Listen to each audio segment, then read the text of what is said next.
Luis Cervantes era el personaje principal de una novela revolucionaria llamada Los de Abajo, narrada y escrita por Mariano Azuela.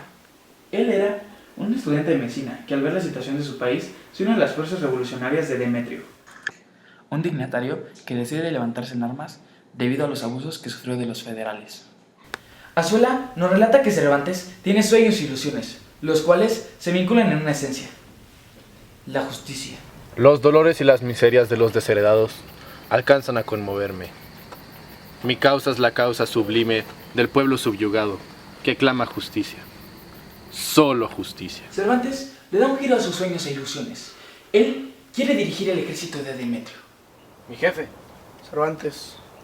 ¿Usted sabe que aquí cerca en Huichila tenemos gente de Natera? Nos conviene juntarnos con ellos antes de que tomen Zacatecas. Ahí nos presentamos con el general. No tengo genio para esto. Me cuadra rendirle a nadie. Pero usted, con unos cuantos hombres por acá, no dejará de pasar por un cabecilla sin importancia.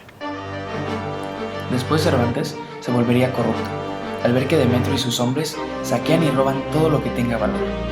Le hacen olvidar sus principios y sus ganas de obtener el bien para el pueblo.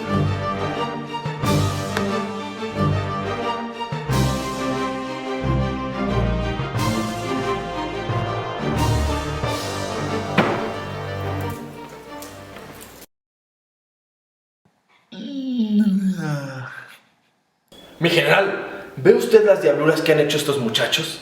No, Curro, pobres. Es lo único que les queda después de poner las barrigas en las balas. Sí, mi general, pero eso nos desprestigia. Y peor aún, desprestigia nuestra causa. No tardó en darle un cambio a su actitud. Azuela nos da a conocer una carta que escribe Cervantes en El Paso, Texas, para su amigo Venancio. Hasta ahora, puedo contestar su grata de enero del corriente año debido a que mis atenciones profesionales absorben todo mi tiempo.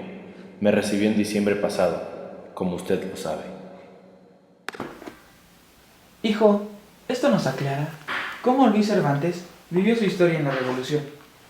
Él es mejor conocido como Mariano Azuela. ¡Gracias, abuelo! De nada, hijo.